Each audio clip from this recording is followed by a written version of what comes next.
Hello students, good morning again. Online live classes में आप सभी का हार्दिक स्वागत है।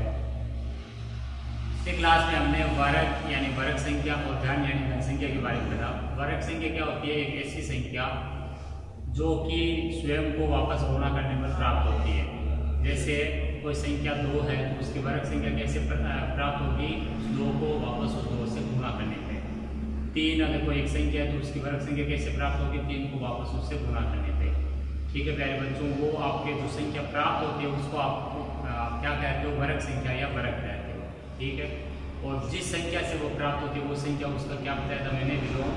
वर्गमूल होता है। ऐसे घन संख्या में क्या होता है? आपको कोई भी संख्या है उसकी घन संख्या निकालनी है तो उस संख्या को आपको 3 टाइम लिख कर गुणा करना होता है। जैसे 3 का घन ज्ञात करना है तो इसका मतलब 3 को 3 बार लिख के गुणा करना है। 4 का घन ज्ञात करना है, 4 को 3 बार लिख के गुणा करना है। तो यहाँ पर आपको घन और वर्ग है आपको याद करने होंगे। 1 से 20 तक के आपको वर्ग और 1 से 10 तक की संख्याओं के घन मौखिक याद होने चाहिए। अब आज की इस क्लास में हम वर्गमूल और घनमूल को लेकर चलेंगे। देखेंगे कि कैसे पहचान करें कि कोई संख्या है आपकी पूर्ण वर्ग संख्या है या नहीं है, पूर्ण घन संख्या है या नहीं है, और या फिर कोई संख्या पूर्ण वर्ग संख्या या पूर्ण घन संख्या है तो उसका वर्गमूल और घनमूल कैसे ज्ञात करें, इन्हीं चीज़ों पर चर्चा करेंगे। तो सबसे पहले तो समझिए कि वर्गमूल का चिन्ह और घनमूल का चिन्ह क्या होता है। वर्गमूल का चिन्ह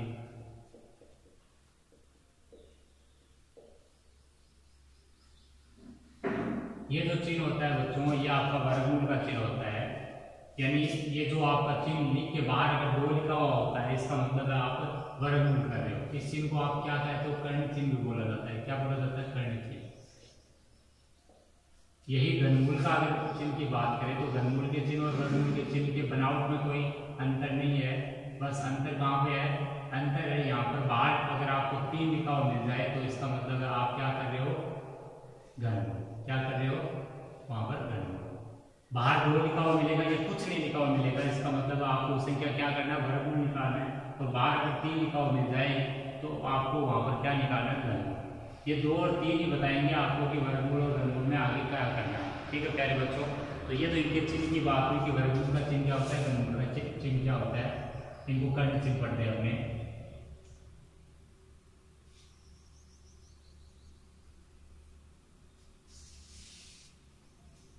अब देखिए जो संख्या है कि वो संख्या जो दी हुई है वो पूर्ण वर्ग संख्या है या नहीं, इसकी पहचान करनी है आपको। तो कैसे करेंगे? जैसे एक एग्जांपल लेते हैं। बताइए कि 108 एक पूर्ण वर्ग संख्या है या नहीं। क्या करना बच्चों? आपको ये बताना है 108 एक पूर्ण वर्ग संख्या है या नहीं। तो जब भी आपको ये पूछा जाएगा कि कोई दी की संख्या पूर्ण वर्ग संख्या या पूर्ण घन संख्या है या नहीं, इस चीज को समझिए। आपको उस संख्या में क्या करना है? अभाज्य गुणनखंड करना है। क्या करना है बच्चों? अभाज्य गुणनखंड करने हैं। तो सबसे पहले आपको 108 के क्या करने हैं? अभाज्य गुणनखंड। अभाज्य गुणनखंड आप सब जानते हैं कि अभाज्य गुणनखंड करने के लिए हम उस संख्या में अभाज्य संख्याओं का भाग लगाएंगे और सबसे छोटी अभाज्य संख्या होती है 2 का अगर नहीं जाएगा उसमें तो 3 का नहीं जाएगा तो 5 का नहीं जाएगा तो 7 का। तो आपको अभाज्य संख्याओं के भाग लगा के इसको तोड़ना है। तो 108 जो है इसमें आपको शुरुआत में देखना है किसका भाग जाता है। तो इसमें आपके 2 का भाग जाता है। 2 का भाग इसमें 54 बार जाता है। 54 में फिर से देखिए कि 2 का जाएगा। एक बार अगर अभाज्य संख्या 2 काम में ले ली तो ये कतई नहीं है कि अब आप वापस नहीं काम में ले सकते। अब आपको वापस चेक करना है। 2 का इसमें 27 बार, 3 का आप देंगे 9 बार, 3 का देंगे 3 बार और 3 का देंगे तो 1 बार। इसका मतलब है 108 के बाद गुणनखंड में किसका सारण लिया? 2 बार है, 3 आपका 3 बार है। 108 के बाद गुणनखंड करने के बाद में अब आपको क्या करना है? अब आपको अगर ये पूछे कि संख्या पूर्ण वर्ग संख्या है या नहीं तो ध्यान रखिए पूर्ण वर्ग संख्या ज्ञात करने के लिए यहाँ पर समान अंकों के 2 के जोड़े बनाए। जैसे 2 और 2 ये समान अंक हो गए, इनके जोड़े बना लिए। 3 और 3 ये समान अंक हो गए, इनके जोड़े बना लिए। अब आपके जोड़े बनने के बाद में कोई भी अंक छूटना नहीं चाहिए, बचना नहीं चाहिए। वो अलग से अगर कोई अंक बच जाता है तो संख्या आपकी पूर्ण वर्ग संख्या नहीं होगी।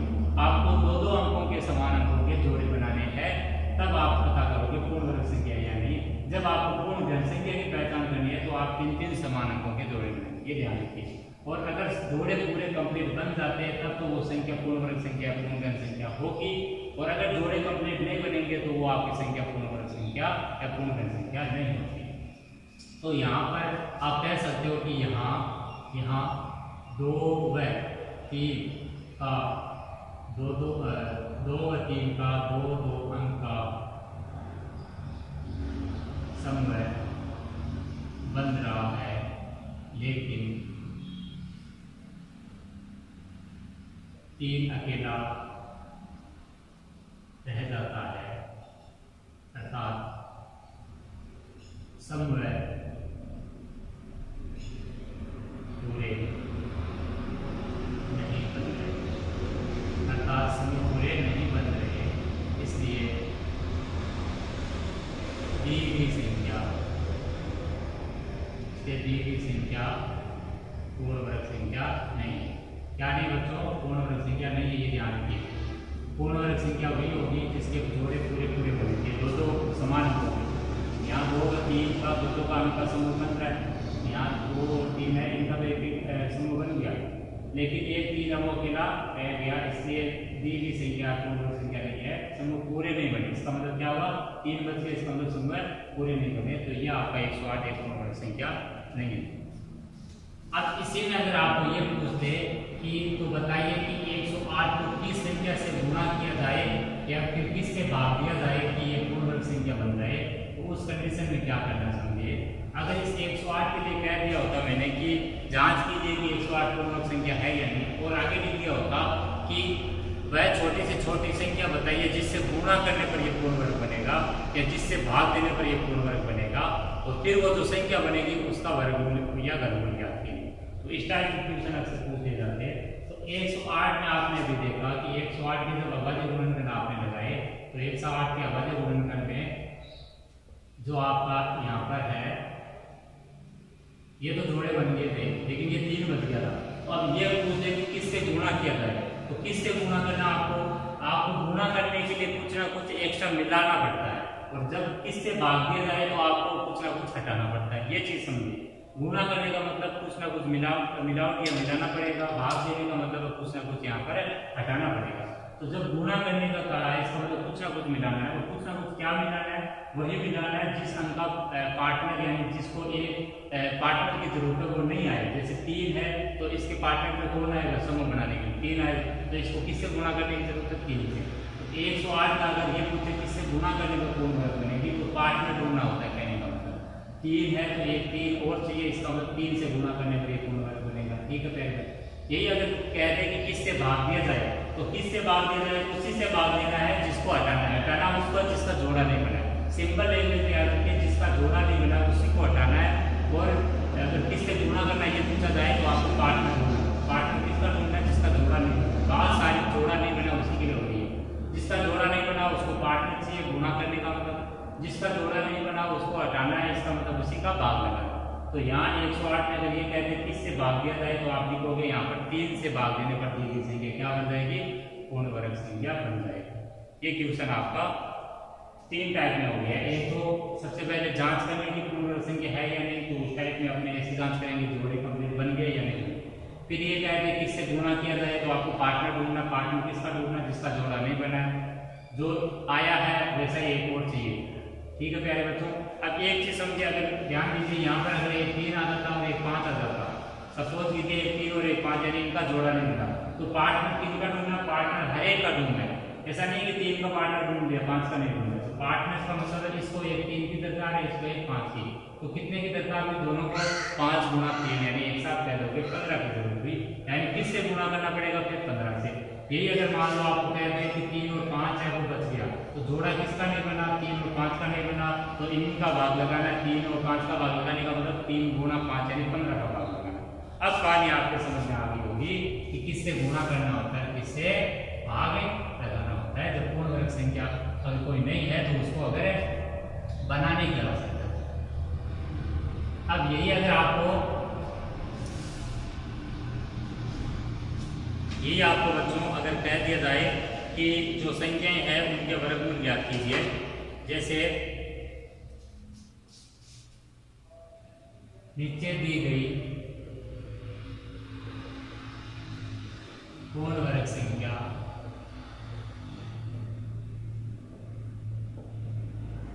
के वर्गमूल ज्ञात कीजिए। क्या ज्ञात करना बच्चों? कौन सी विधि से? अभाज्य गुणनखंड विधि। यहाँ वर्गमूल कौन सी विधि से बता रहा हूं मैं अभी? अभाज्य गुणनखंड विधि।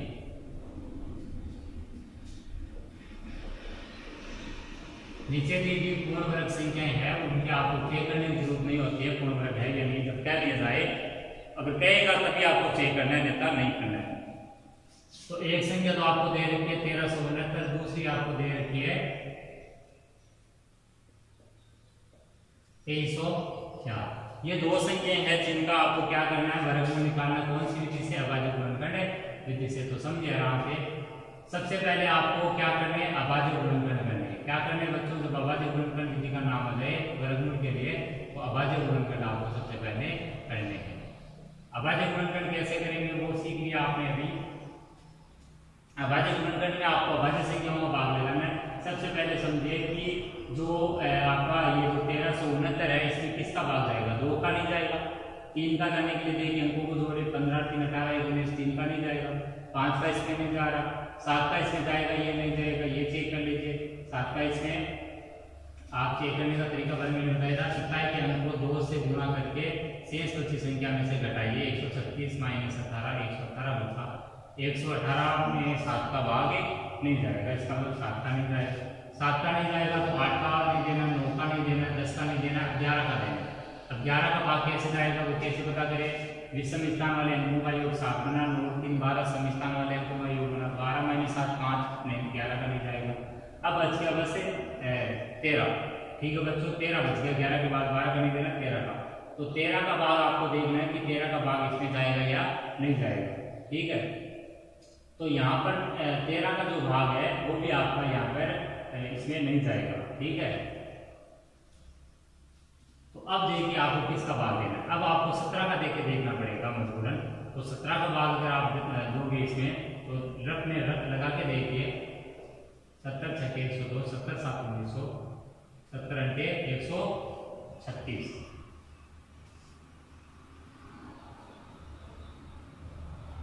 17 का भी नहीं जा रहा, 17 का नहीं जा रहा तो फिर 19 का लगा के देखिए। 19 का इसमें नहीं जाएगा।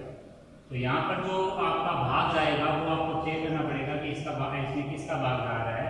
इसके बाद में आपको इसके वर्गमूल है वो यहाँ पर अभाज्य गुणनखंड से मिलेंगे। तो देखिए यहाँ पर 1369 है, वो आपके किसके करीब है? वो आपके करीब है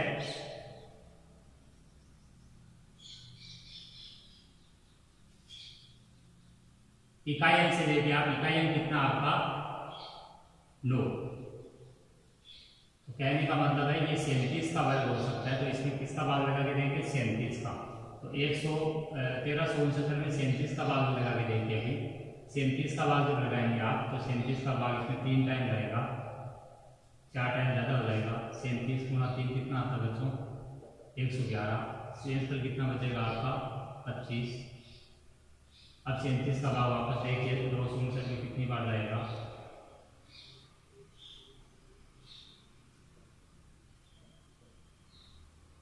ठीक है, तो 37 का भाग इसमें आपका जा रहा है। इसका मतलब है कि 1369 में आपको भाग लगाने के लिए थोड़ा सा मैंने बड़ा एक मान रख दिया है। फिर भी आपको चेक करना पड़ेगा हर टाइप से। जब भी अभाज्य गुणनखंड से भाग देना है तो आपको अभाज्य संख्याओं के बारे में पता होना चाहिए और भाग भी आपको आना चाहिए। तो यहाँ मैं भाग दूंगा 37 का। 37 का भाग कितनी बार दिया? 3 बार। सॉरी, 37 का भाग कितना बार चला जाएगा? 37 बार चला जाएगा। फिर 37 का भाग 37 में 1 बार। तो कहने का मतलब है कि 1369 के अब आप क्या करने थे? वर्गमूल। तो 1369 को वर्गमूल यानी पेनिसिन के अंदर बताएंगे और इसको लिखिए 37 गुणा 37। अब देखिए इसमें आपको क्या करना है? इसको लिखना आपको 37 गुणा 37 को 37 की घात 2। और यहाँ पर वर्गमूल का मतलब होता है कितनी? घात 1/2। वर्गमूल का मतलब कितना होता है बच्चों? घात 1/2। तो 37 की घात 2 पहले से ही घात 1/2। घात पे घाते क्या हो जाएगी? गुणा। तो घात पे घात है, घाते गुणा हो जाएगी। इसका मतलब कितना बचेगा? 37 की पावर 1 यानी 37। तो 1369 का वर्गमूल कितना निकला बच्चों? 37। यही जब 2304 का वर्गमूल निकालेंगे तो वापस वही प्रक्रिया है कि आपको भाग लगाना है अभाज्य संख्याओं का। यहाँ आपकी आसान आपकी बात पहचान करना, इकाई का अंक 4 इसका मतलब 2 का जाएगा आराम से। एक बार गया इसमें, फिर एक बार गया, भाग आपको अच्छे से एक बार लगा लेना है 1152। ठीक है प्यारे बच्चों। अब फिर इससे 2 का देंगे, 2 का इसमें 11 में 5 बार जाएगा, 1 बचा, 7 बार जाएगा, आगे 6 बचा, 6 बार 576 वापस इकाई अंक 6 से 2 का जाएगा, 2 का वापस आ रहा है 144 बार, वापस से 2 का ही जाएगा 72 बार, फिर से 2 का जाएगा 36 बार, फिर 2 का जाएगा 18 बार, फिर 2 का जाएगा 9 बार, फिर 3 का जाएगा 3 बार और फिर 3 का 3 में 1 बार। तो इस टाइप से आपको भाग लगा लेना है। भाग लगाने के बाद में आपको क्या लिखना है, 2304 जो है उसको वर्गमूल यानी कर्ण चिन्ह के अंदर डाल के भाग लिखना है, यहाँ पे ध्यान रखिए। और अब इन संख्याओं को यहाँ पर लिखना है। तो देखिए 2 गुणा 2, फिर 2 गुणा 2, फिर 2 गुणा 2, कितने टाइम आया 2, देखिए 1 2 3 4 5 6 7 8 टाइम आया। और 3 कितनी बार आया, 2 बार। अब देखिए या इसको क्या लिख सकते हो आप, या लिख सकते हो, यहाँ जोड़े बना लीजिए आप, हर एक जोड़े में से एक ही रंग लेना है। इसको आप लिख सकते हो 1 2 3 4 5 6 7 8, 2 की पावर कितनी 8, और इसको लिख सकते हो 3 की पावर 2। ठीक है प्यारे बच्चों, 2 की पावर 8, 3 की पावर 2। अब आपको पता है 2 की पावर 8 गुना 3 की पावर 2 की पावर कितनी बिठाएंगे, 1/2। तो ये 1/2 इससे भी आएगा, इससे भी आएगा, तो ये बन जाएगा 2 की पावर 4 और ये बन जाएगा 3 की पावर 1। तो कितना निकलेगा रिजल्ट आपका, रिजल्ट आपका निकलेगा 2 की पावर 4 गुना 3 की पावर 1, 2 की पावर 4। कैसे आया, दोबारा समझिए, यहाँ से आगे समझिए, 2 की पावर 8, इसकी भी पावर कितनी होगी, 2 की पावर 8 है, इसकी भी पावर 1/2 बढ़ जाएंगे, 3 की पावर 2 है, इसकी भी पावर 1/2। तो यहाँ पर हो जाएगा 2 की पावर 8 गुना 1/2, और ये हो जाएगा गुना 3 की पावर 2 गुना 1/2।